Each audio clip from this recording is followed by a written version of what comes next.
Tata cara ibadah New Normal Gereja Betani Kemah Pemulihan Madiun. Yang pertama, terkait ketentuan jumlah kuota jemaat oleh pemerintah, maka semua jemaat diharap untuk mendaftarkan diri terlebih dahulu. Pendaftaran bisa menghubungi ibadah pukul 6 pagi Saudara Efraim, ibadah pukul 9 pagi Saudari Yemima, dan ibadah pukul 5 sore Ibu Sinta. Semua ibadah bertempat di Gereja Jalan Ahmad Yani nomor 15. Dan ibadah hanya untuk jemaat berusia 16 sampai 65 tahun. Anak-anak usia 16 tahun ke bawah dan 65 tahun ke atas harap mengikuti ibadah online di channel YouTube Successful Betani Families Madiun. Kedua, jemaat akan dicek suhu tubuh sebelum masuk ke lingkungan gereja. Mencuci tangan sebelum memasuki ruang ibadah atau menggunakan hand sanitizer. Jemaat wajib memakai masker di lingkungan gereja. Ketiga, dilarang bersalaman atau berpelukan. Menjaga jarak minimal 1 meter saat memasuki atau hendak keluar dari ruang ibadah. Tidak berkerumun di lingkungan gereja dan segera pulang bila ibadah telah selesai. Terima kasih karena sudah mematuhi protokol kesehatan. Gereja Betani Kemah Pemulihan Madiun selalu menjaga kebersihan ruang ibadah sebelum dan setelah ibadah.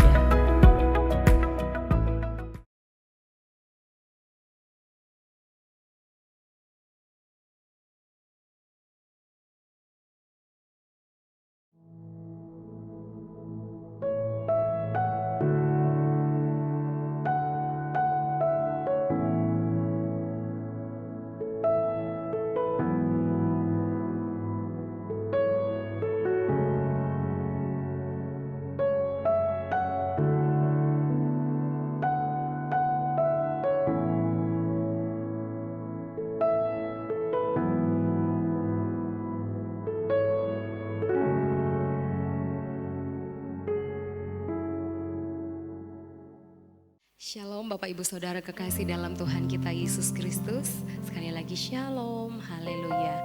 Mari dimanapun Bapak Ibu dan Saudara berada, kita mau satukan hati, kita mau datang di hadapan Tuhan. Kita mau lebih lagi masuk dalam hadirat-Nya, menikmati setiap kasih dan kebaikan Tuhan. Sama-sama kita mau tundukkan kepala, kita berdoa. Kami bersyukur di sepanjang umur hidup kami Engkau Allah yang tetap terus setia bersama dengan kami ya Tuhan. Pada Jumat ini Tuhan, pada doa malam saat ini kami menyerahkan semuanya ke dalam tangan Tuhan. Kami tahu Engkau Tuhan yang melihat setiap kehidupan kami. Kami percaya Engkau Tuhan yang menyelidiki setiap hati dan batin kami. Kami yang benar-benar sungguh datang di hadapan-Mu. Kami benar-benar sungguh rindu untuk menyembah-Mu Tuhan. Kami percaya kuat kuasa Roh Kudus mengelilingi tempat dimanapun kami berada. Terima kasih Bapa, kami siap menaikkan pujian yang terbaik, kami siap menyenangkan hati-Mu. Haleluya, amin.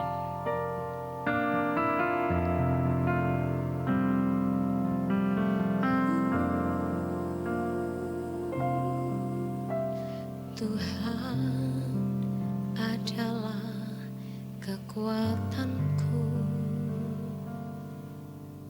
bersama Dia ku tak akan goyah. Ku kan terbang tinggi bagai Raja Wali, melakukan perbuatan yang besar. Tuhan adalah kekuatanku, bersama Dia ku tak akan goyah. Ku kan terbang tinggi bagai Raja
Ku kan terbang tinggi bagai raja wali dan melayang tinggi dalam kemuliaannya. Biar bumi bergoncang dan badai menerpa, ku kan terbang tinggi bersama Dia. Ku kan terbang tinggi bagai raja wali dan melayang tinggi dalam kemuliaannya. Biar bumi bergoncang dan badai menerpa, ku kan terbang tinggi bersama Dia. Biar bumi bergoncang dan badai menerpa, ku kan terbang tinggi bersama Dia. Biar bumi bergoncang dan badai menerpa, ku kan terbang tinggi bersama Dia.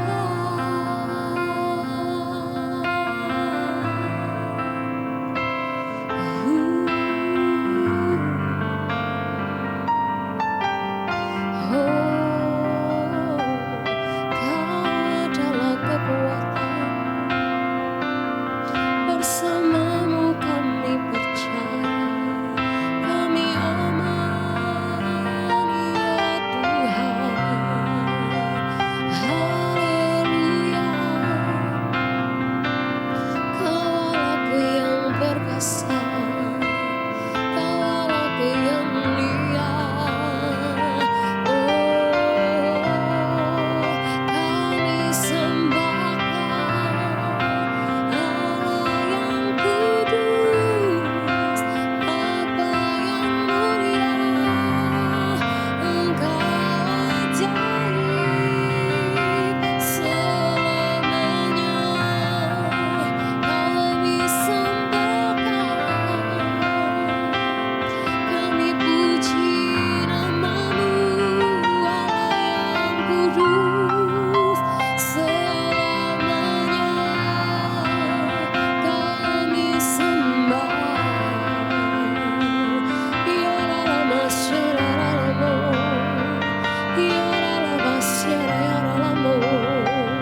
Allah yang ajaib, Bapa yang kudus, Bapa yang mulia.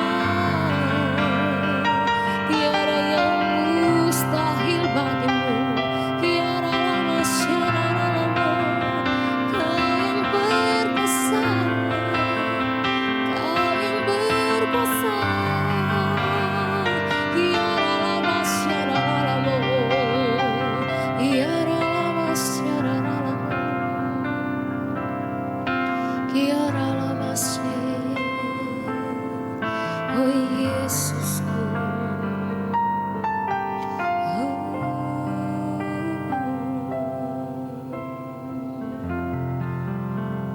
Bukankah hanya Dia Allah satu-satunya yang selalu memberikan kekuatan bagi hidup kita? Bukankah Dia Allah satu-satunya yang menjadi sumber segalanya dalam hidup kita?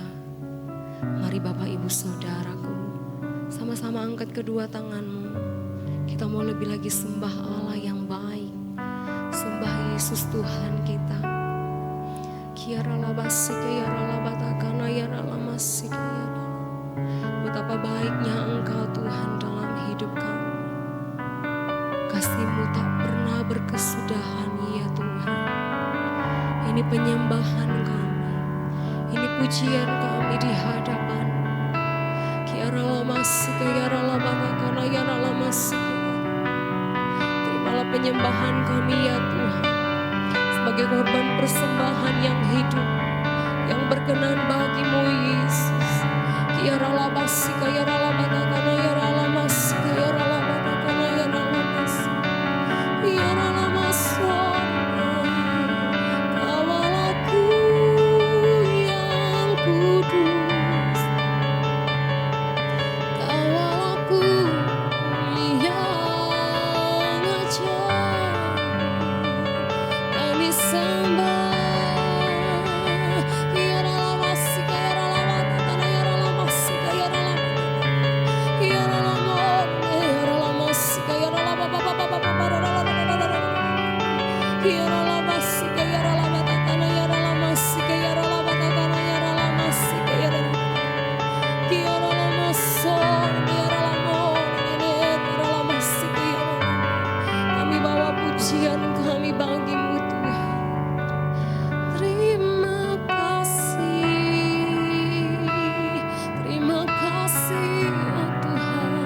di antara kita banyak yang merasa khawatir, yang merasa takut. Namun pada sore malam hari ini, mari dengan iman percaya kita mau datang kepada Tuhan. Katakan, Tuhan, ini hidupku. Aku mau berjalan bersamamu Tuhan. Kami perlu Engkau ya Tuhan. Kami perlu Engkau ya Tuhan. Mari katakan di hadapan Tuhan dengan hati yang berserah sore malam hari ini. Percaya dalam setiap persoalan kita ketika kita bersama dengan Tuhan, maka Tuhan yang akan membawa kita tinggi, terbang tinggi bagaikan Raja Wali, mengatasi segala persoalan bersama dengan Dia. Mari yang percaya berikan tepuk tangan yang terbaik untuk Tuhan kita. Haleluya. Terima kasih Tuhan, terima kasih Tuhan.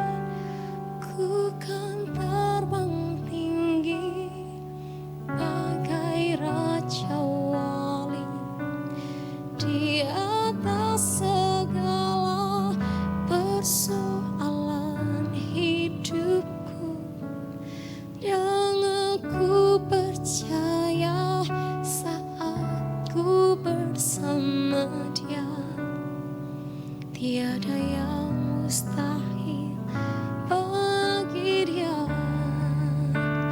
Ku kan terbang tinggi bagai Raja Wali di atas segala persoalan hidupku, dan aku percaya saat ku bersama Dia, tiada yang mustahil bagi Dia.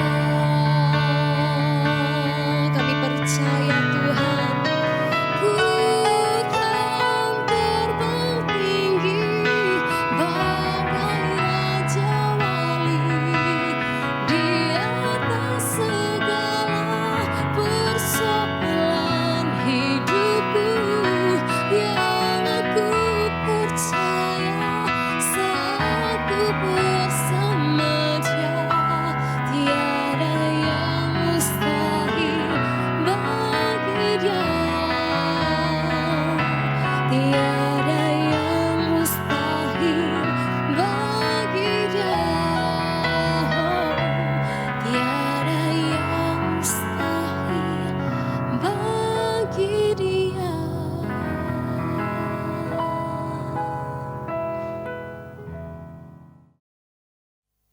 Salam sejahtera dalam kasih Tuhan Yesus Kristus. Selamat berjumpa kembali dalam persekutuan dalam Tuhan walaupun secara virtual. Pertama-tama saya mengucapkan banyak terima kasih kepada Bapak Gembala yang telah memberikan kesempatan kepada saya untuk membagikan berkat firman Allah walaupun secara virtual. Saudara yang dikasihi Tuhan, tak terasa kita sudah di penghujung tahun 2020.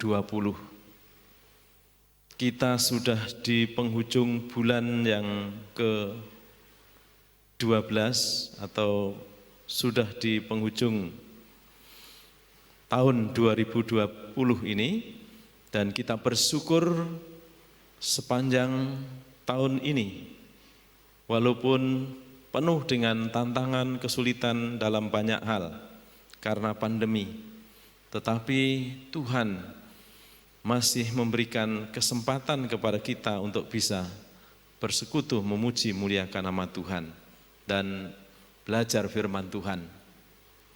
Semua ini karena kasih, kemurahan, kekuatan, dan kuasa Tuhan yang menyertai kita. Untuk perjalanan selanjutnya, kita perlu terus tingkatkan kedekatan kita dengan Allah kita, dengan Tuhan kita, dalam nama Tuhan Yesus Kristus. Untuk menapaki hari-hari yang akan kita lalui, yang juga masih penuh dengan kesulitan, tantangan-tantangan karena pandemi. Namun kita yakin bahwa doa, harapan, iman kita kepada Allah di dalam Tuhan Yesus Kristus tidak sia-sia. Ada jaminan yang pasti bahwa doa-doa kita didengar dan dikabulkan oleh Allah kita. Banyak sekali ayat-ayat firman Tuhan yang menolong kita untuk mendorong kita, memotivasi kita untuk lebih hari, lebih dekat dengan Dia melalui doa dan penyembahan. Saudara yang dikasihi Tuhan, saat ini kita akan merenungkan firman Tuhan tentang doa yang dikabulkan. Persyaratan doa yang dikabulkan seperti yang ditulis di dalam surat 1 Yohanes pasal 3 ayat 19 sampai ayat 24. Saya akan bacakan bagi Bapak Ibu Saudara yang dikasihi Tuhan. Keyakinan di hadapan Allah. Demikianlah kita ketahui bahwa kita berasal dari kebenaran. Demikian pula kita boleh menenangkan hati kita di hadapan Allah.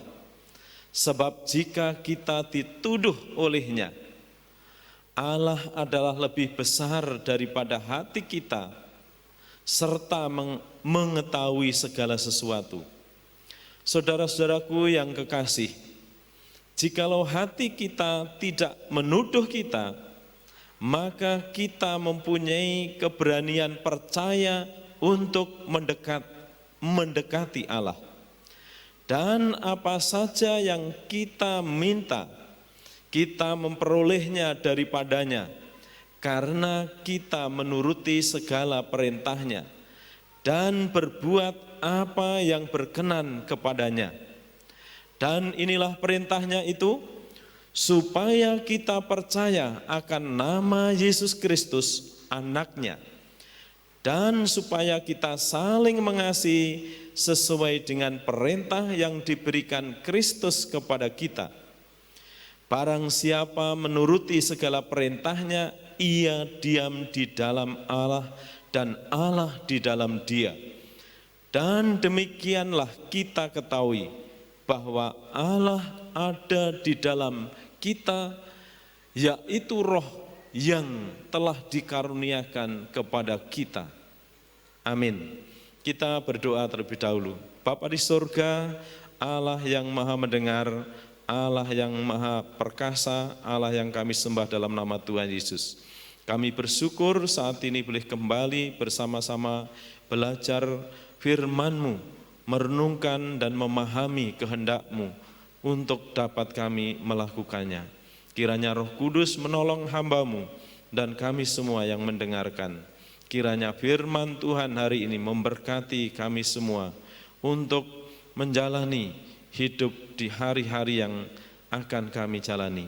Bersama dengan Tuhan semuanya akan dapat dijalani dengan penuh sukacita dan kemenangan. Karena firman-Mu dan Roh Kudus adalah jaminan yang Tuhan telah berikan kepada kami. Dalam nama Tuhan Yesus kami berdoa. Haleluya. Amin. Nah, saudara yang dikasihi Tuhan, bagaimanakah kita harus berdoa dengan sungguh-sungguh dan Tuhan memberikan jaminan bahwa doa kita pasti didengar dan dijawab oleh Tuhan. Doa kita pasti dikabulkan karena janji Tuhan iya dan amin. Namun yang perlu kita renungkan, persyaratan doa yang dikabulkan itu yang harus kita pahami dan kita hayati serta kita lakukan dalam kehidupan kita, supaya doa-doa kita, kerinduan kita, apa yang kita minta kepada Allah di dalam Tuhan Yesus Kristus, kita akan memperolehnya. Sebagaimana janjinya dalam ayat 22 tadi, dan apa saja yang kita minta, kita memperolehnya daripadanya. Sekali lagi, dan apa saja yang kita minta, kita memperolehnya daripadanya. Tuhan memberikan kesempatan kepada kita untuk berdoa, untuk memohon kepada Allah yang hidup di dalam Tuhan Yesus Kristus. Dan doa kita dijamin didengar dan dikabulkan sesuai dengan janji firman-Nya. Apakah persyaratannya? Persyaratan yang pertama, supaya doa kita dikabulkan, kita harus berdoa dengan hati nurani yang jernih. Atau kita harus menghampiri hadirat Allah dengan hati nurani yang jernih, hati nurani yang suci. Seperti yang dikatakan dalam ayat 19 sampai ayat 21 tadi. Demikianlah kita ketahui bahwa kita berasal dari kebenaran. Demikian pula kita boleh menenangkan hati kita di hadapan Allah. Karena kita telah dibenarkan oleh darah Yesus menjadi orang-orang benar dan diperkenankan menghampiri hadirat Allah dengan keyakinan yang penuh. Demikian pula kita boleh menenangkan hati kita di hadapan Allah. Artinya kita setelah dibenarkan, kita melakukan kehendak-Nya, kita diberikan kesempatan oleh Allah untuk diperkenankan menghampiri hadirat Allah yang Maha Kudus, Maha Suci dengan keyakinan yang penuh, dengan tidak merasa takut karena darah Yesus yang telah membenarkan kita, menyucikan kita, sehingga kita dilayakkan untuk menghampiri hadirat-Nya. Ini adalah kasih karunia yang dianugerahkan kepada setiap orang yang bertobat dan menerima Tuhan Yesus sebagai Tuhan dan Juru Selamat. Darah-Nya menyucikan kita, membenarkan kita, dan melayakkan kita untuk menghampiri hadirat Allah yang Maha Suci. Saudara yang dikasihi Tuhan, kalau kita tidak kudus, kalau kita tidak suci ketika menghampiri hadirat Allah, maka kita akan tertuduh kita tidak merasa layak untuk di hadapannya yang Maha Suci itu. Dalam ayat 20 dikatakan, sebab jika kita dituduh olehnya, itu maksudnya hati nurani kita yang ketika melakukan hal-hal yang menyakitkan hati Allah, atau hati nurani kita ketika sedang situasi kondisinya buruk, tidak suci, tidak bersih, maka kita akan tertuduh. Kita merasa tidak layak di hadapannya.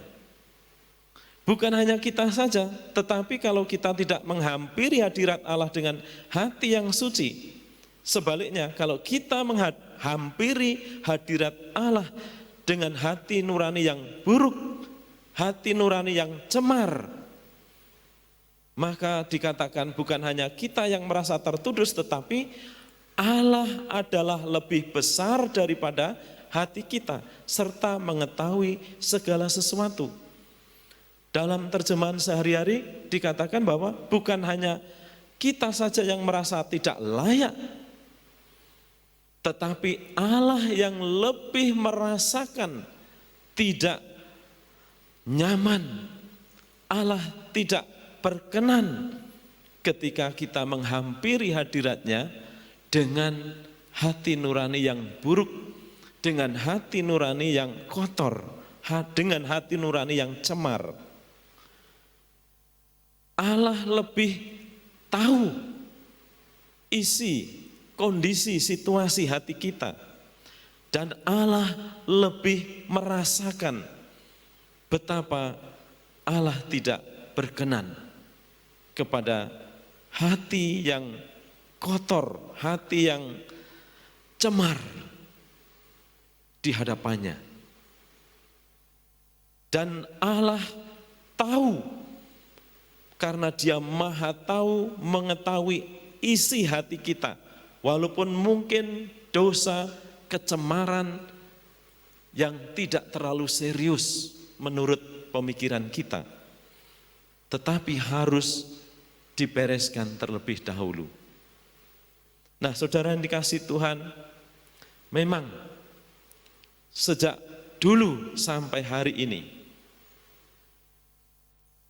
firman Tuhan, peraturan Tuhan, perintah Tuhan tidak pernah berubah, bahwa setiap orang yang datang ke hadirat Allah, karena Allah itu maha suci, Allah itu maha kudus, maka setiap umat yang datang kepadanya, yang menghampiri hadiratnya, harus dengan hati yang kudus, hati yang suci, hati yang bersih. Karena Allah maha suci, terlalu jijik, terlalu cemar melihat dosa sekecil apapun. Itu sebabnya saudara yang dikasihi Tuhan, kita harus menghampiri Allah di dalam doa dan penyembahan itu dengan hati nurani yang jernih, hati nurani yang bersih.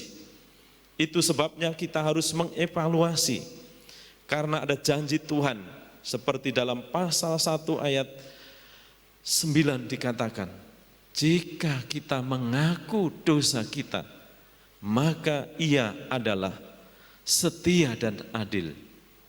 Allah setia dan adil, Ia akan mengampuni segala dosa dan kejahatan kita.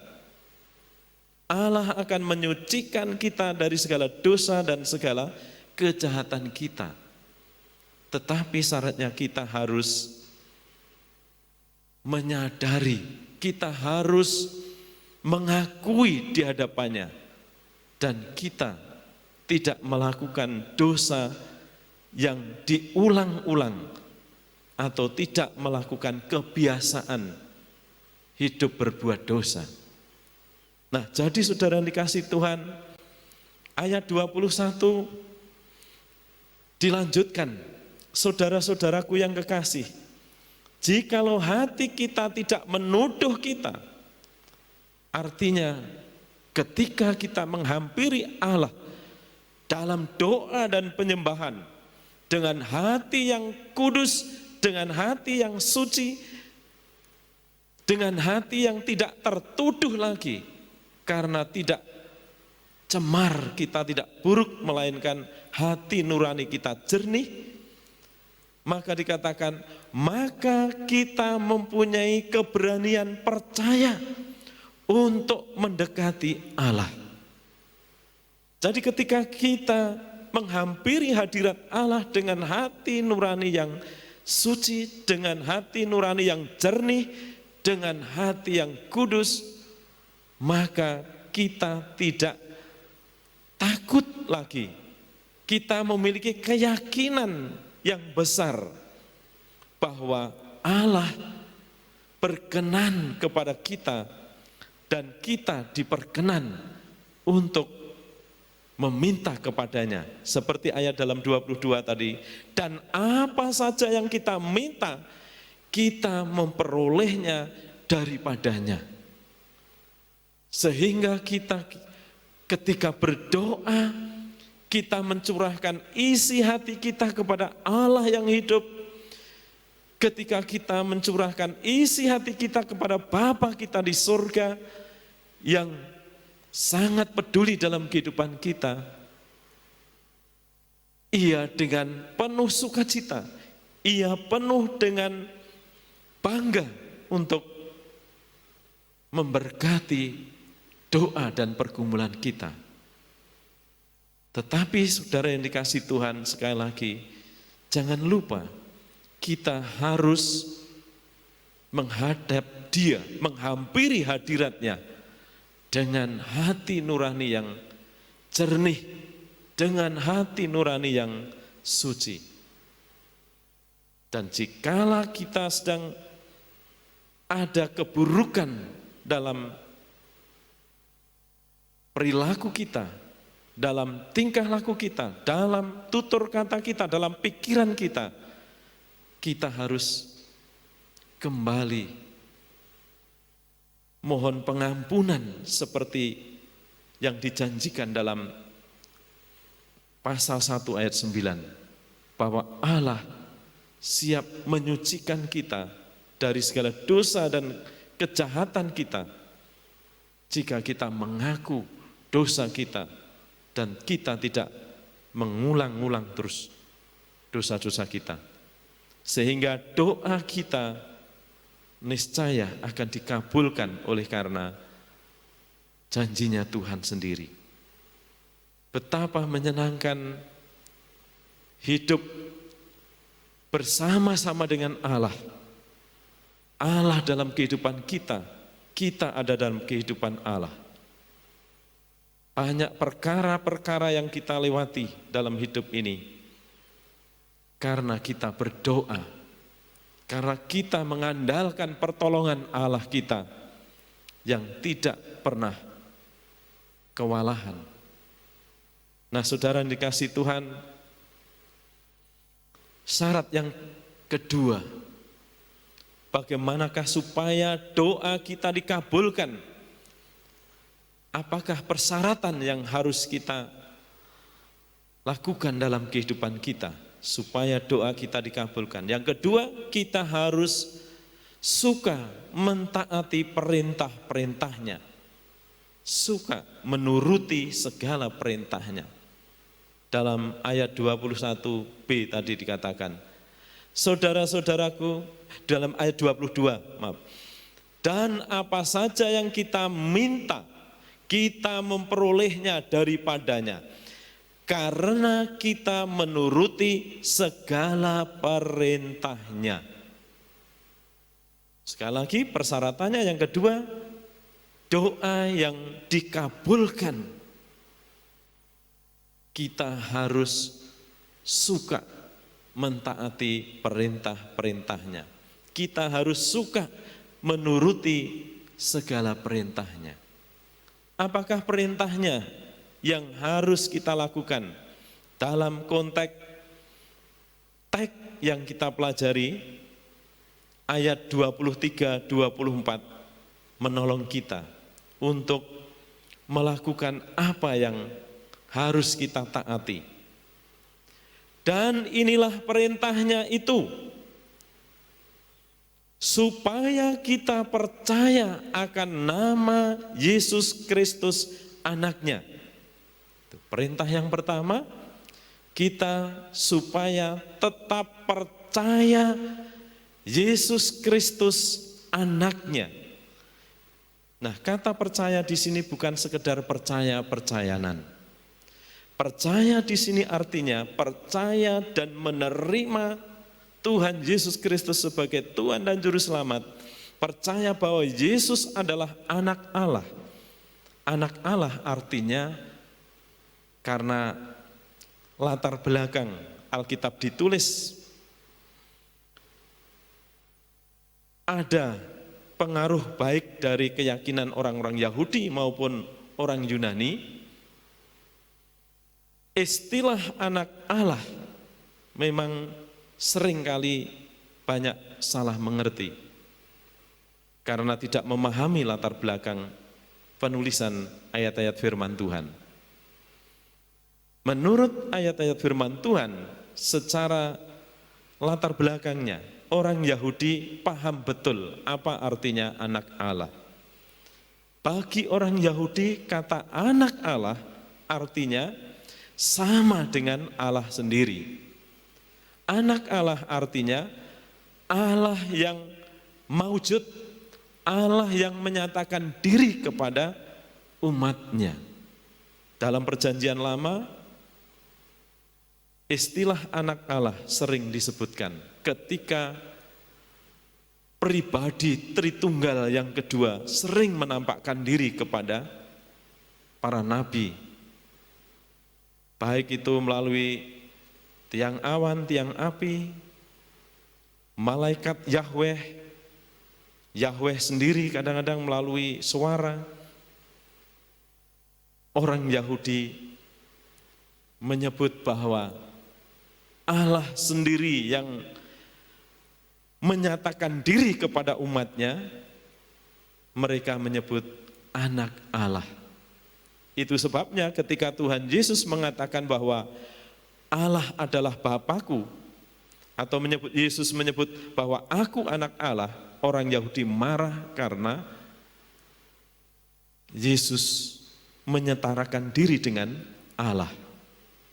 Memang Tuhan Yesus Kristus adalah Allah sendiri yang menjadi manusia, menyatakan diri kepada manusia berdosa supaya mengenal Allah dan mendapat pertolongannya. Nah, saudara yang kasih Tuhan, juga di budaya Yunani biasa mengenal anak dewa. Mereka percaya bahwa dewa itu tidak nampak, tetapi ketika seorang raja, seorang yang baik, seorang yang bisa melindungi, mereka menyebut bahwa anak dewa. Makanya mereka menyembah kaisar, menyembah raja karena mereka percaya bahwa raja atau kaisar adalah anak dewa, artinya dewa yang menyatakan diri. Nah, itu menolong untuk memahami apa artinya Yesus Kristus adalah anak Allah. Artinya bahwa dia adalah Allah sendiri yang menyatakan diri kepada manusia. Allah yang berkuasa atas seluruh alam raya, atas isi surga.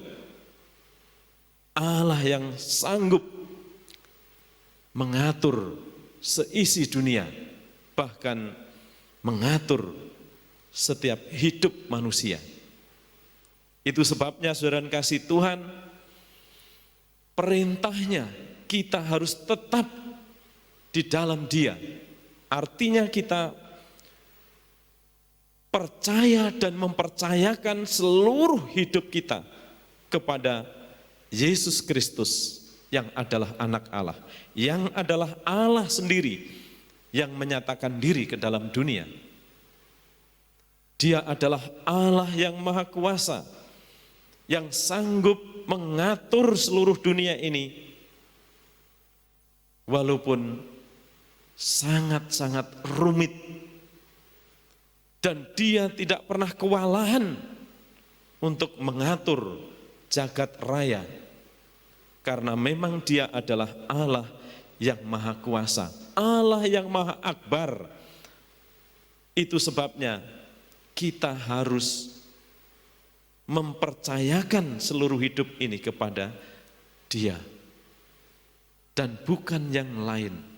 Karena dalam konteks surat Yohanes ini, pada waktu Rasul Yohanes menulis surat ini, merebak ajaran-ajaran palsu yang memikat orang-orang percaya untuk mengikuti ajaran-ajaran palsu, ajaran-ajaran gnostik, ajaran-ajaran Helenistik yang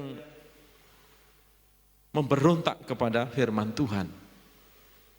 Itu sebabnya Rasul Yohanes dipakai oleh Tuhan untuk menguatkan iman orang-orang percaya supaya melakukan perintahnya, firman-Nya, yaitu tetap percaya dan mempercayakan seluruh hidupnya kepada Yesus Kristus, anak Allah yang hidup, Allah yang maha kuasa, dan tidak ada yang lain. Karena dalam pasal yang terakhir, ayat terakhir dikatakan, waspadalah terhadap segala berhala. Jadi karena pada waktu ayat-ayat ditulis, memang banyak sekali ajaran-ajaran palsu yang memikat orang-orang percaya yang tidak tahan uji. Tetapi kita yang tahan uji, kita dinasihati supaya tetap berpegang pada keyakinan bahwa Yesus adalah Allah yang berkuasa mengatur hidup kita, menyelamatkan kita, memelihara hidup kita di dunia ini, bahkan sampai di kekekalan di dunia wal akhiratul. Nah, jadi saudara yang dikasih Tuhan, itulah perintahnya, yaitu supaya tidak ada Allah lain dalam hidup kita selain Yesus. Itu sebabnya doa kita dijamin dikabulkan olehnya. Apa yang kita minta kepadanya, kita akan mendapatkannya untuk kemuliaan namanya. Dan perintahnya yang kedua itu, selain kita percaya dan percayakan diri kepada Yesus Kristus, anak Allah yang hidup, Allah yang maha kuasa yang menyatakan diri kepada umatnya. Perintah yang kedua, supaya kita saling mengasihi sesuai dengan perintah yang diberikan Kristus kepada kita. Nah, saudara yang dikasih Tuhan, konteksnya dalam surat Yohanes ini, tema besarnya adalah Allah adalah terang dan Allah adalah kasih. Kalau orang-orang percaya hidup di dalam terang dan hidup di dalam kasih, ia akan sanggup mengalahkan segala tantangan apapun bentuknya.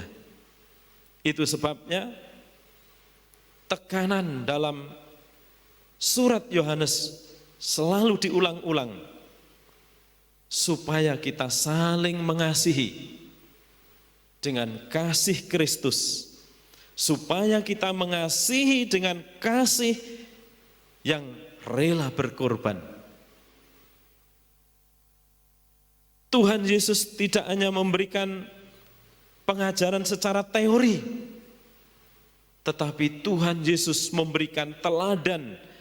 Kasihnya dibuktikan dengan dia sampai menyerahkan nyawanya, seluruh hidupnya untuk manusia berdosa, supaya manusia beroleh pengampunan dosa melalui pengorbanannya. Jadi saudara yang dikasih Tuhan, kasih ilahi, kasih yang seperti yang telah dibuktikan, diwujudkan dalam Kristus Yesus, itulah yang harus menjadi ukuran kasihnya orang percaya, orang Kristen untuk mengasihi saudara-saudaranya. Dalam ayat-ayat ini selalu diulang-ulang kasih, kasih, dan kasih yang dicatat di sini adalah kasih agape, kasih ilahi, kasih yang mutunya paling tinggi, kasih yang rela berkorban, kasih yang walaupun. Nah, jadi saudara yang kasih Tuhan, itu sebabnya dalam kita berjemaat, kita saling bahu-membahu, kita saling melayani, kita saling mendoakan, itu sebagai bentuk kita mengasihi saudara-saudara kita. Kita mengasihi dengan kasih yang nyata, kita mengasihi dengan kita saling menguatkan. Nah, saudara yang dikasih Tuhan,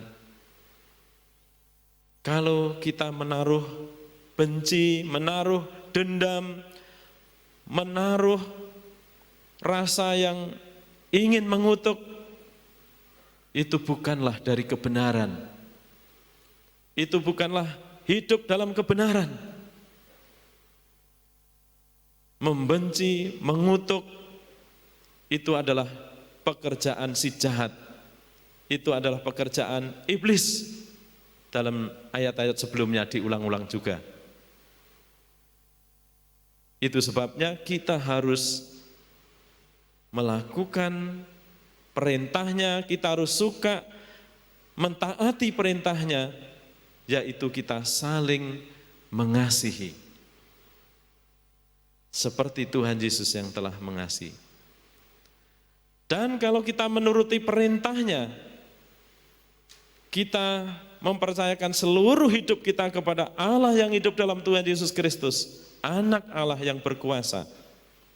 Dan kita saling mengasihi, itu tandanya bahwa kita ada di dalam Dia. Dalam ayat 24, barang siapa menuruti segala perintahnya, ia diam di dalam Allah dan Allah di dalam dia.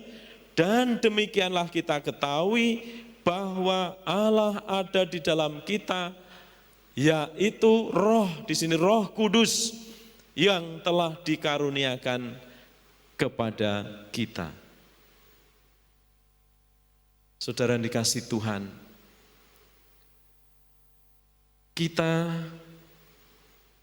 dimampukan untuk melakukan mentaati perintahnya bukan dengan kekuatan kita sendiri, tetapi Roh Kudus yang ditaruh dalam hati kita, Roh Kudus yang bersemayam di hati kita, Roh Kudus yang dikaruniakan dalam kehidupan kita. Inilah yang menjadikan kekuatan kepada kita untuk kita dapat melakukan perintahnya. Tetap percaya, mempercayakan hidup ini kepada Yesus Kristus, dan kita saling mengasihi satu dengan yang lain di dalam Tuhan. Dan kita mengasihi sesama kita seperti Kristus telah mengasihi kita. Itulah perintahnya yang harus menjadi kesukaan kita, yang harus menjadi makanan kita sehari-hari. Niscaya doa kita akan dikabulkan. Apapun yang kita minta, kita memperolehnya daripadanya. Karena kita melakukan perintahnya. Yang terakhir, syarat doa kita dikabulkan, kita harus berbuat yang berkenan kepada Allah. Atau kita harus berbuat apa yang menyenangkan hati Allah. Dalam ayat 22 bagian C tadi. Dan apa saja yang kita minta, kita memperolehnya daripadanya karena kita menuruti segala perintahnya. Dan berbuat apa yang berkenan kepadanya. Dan berbuat apa yang menyenangkan hati Allah. Saudara yang dikasihi Tuhan, sebagaimana anak terhadap orang tua. Orang tua ketika melihat anak-anaknya hidup berkenan kepada orang tuanya, saya percaya seorang anak belum meminta sesuatu kepada orang tuanya, pasti orang tuanya sudah merencanakan hal yang baik untuk anaknya.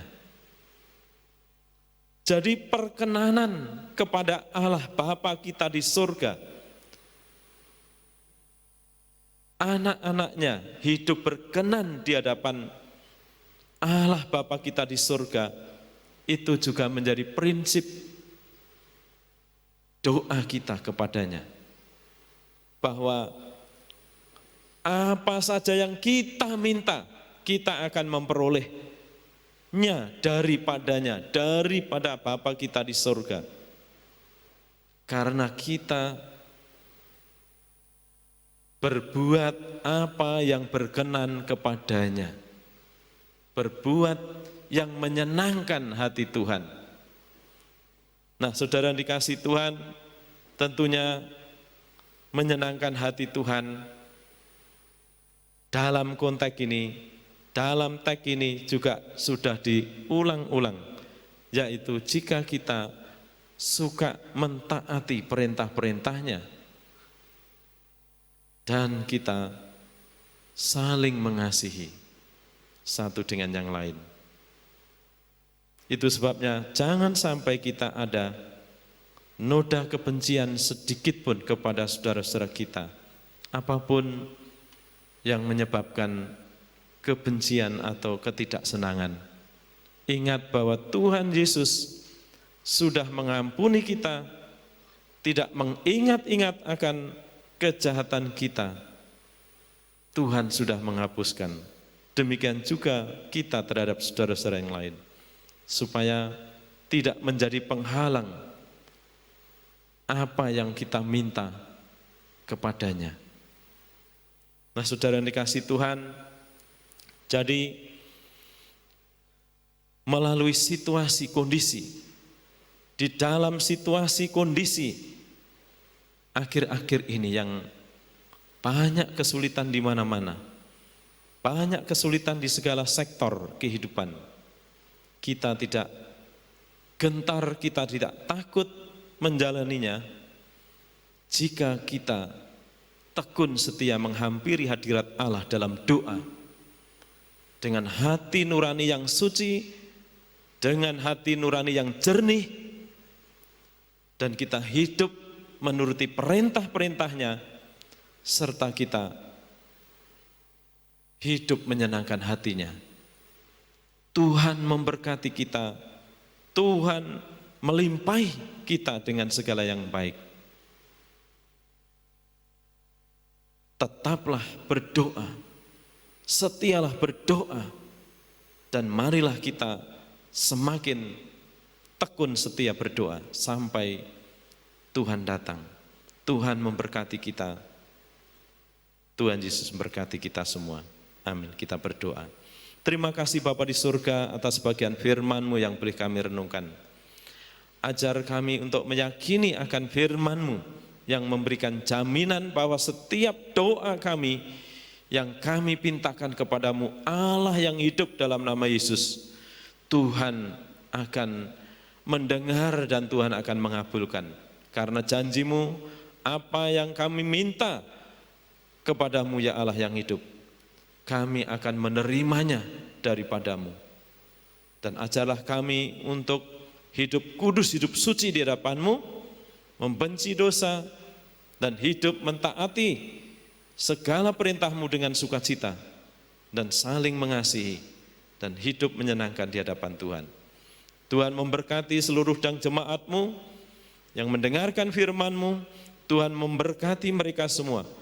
Tuhan melindungi iman dan imunitasnya, walaupun di tengah-tengah pandemi yang belum berakhir ya Tuhan. Tuhan juga Engkau memberkati kesehatan mereka, usaha pekerjaan mereka, keluarga, rumah tangga mereka, terlebih iman dan kasih-Nya kepada Tuhan.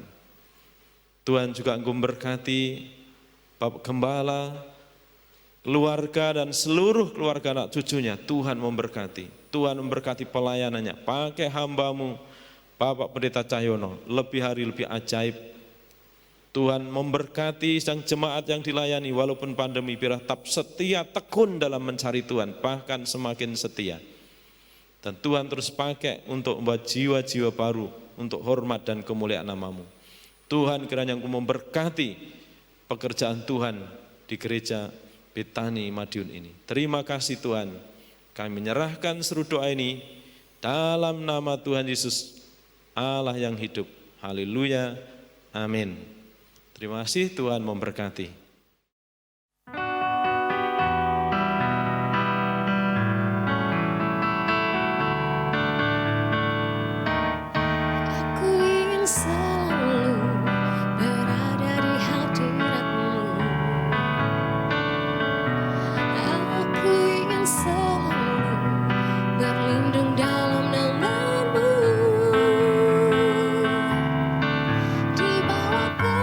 Sayap-Mu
Terima kasih Tuhan buat kebaikan-Mu. Kuatlah pimpin kami untuk menyelesaikan doa malam hari ini Tuhan. Kami percaya Tuhan, firman-Mu yang disampaikan hamba-Mu akan terus menguatkan kami dimanapun kami berada. Kami tidak akan takut dan gentar. Bahkan kami akan terus maju bersama Engkau menjadi umat pemenang, bahkan lebih dari pemenang. Terima kasih Tuhan. Kami percaya Tuhan Kau terus mengurapi hamba-Mu yang menyampaikan firman-Mu di dalam setiap aktivitasnya. Baik di dalam keluarganya, pekerjaan dan pelayanan Kau buat hamba-Mu berhasil untuk kemuliaan nama-Mu saja Yesus. Terima kasih Tuhan. Kami juga berdoa Tuhan bagi setiap jemaat-Mu, Madiun, Nganjuk, Ponorogo, Magetan, dimanapun mereka berada. Kami percaya Tuhan penyertaan-Mu Tuhan sempurna bagi mereka. Kami percaya Tuhan Kau terus memberkati keluarganya, pekerjaannya, pendidikannya, pelayanannya. Semua Tuhan menjadi berkat untuk kemuliaan nama-Mu. Terima kasih Tuhan. Bagi jemaat-jemaat-Mu yang telah menabur, kami juga percaya Tuhan Kau bukan Allah yang berhutang dan mengembalikan dengan berlipat kali ganda. Terima kasih Tuhan. Tuhan, layakkan hamba-Mu untuk meminta berkat bagi jemaat-Mu. Kidara mata sikata payara mata kinara masyadara mara. Saudara kasih, terimalah berkat dari Allah Bapa di dalam anak tunggal Yesus Kristus dan persekutuan Roh Kudus. Mulai saat ini sampai selama-lamanya. Kau tidak menjadi ekor kepala. Kau tidak turun tapi naik. Asal makan firman Tuhan dengan sungguh-sungguh. Siapapun yang percaya atas pernyataan ini, mari kita bersama-sama berkata, amin.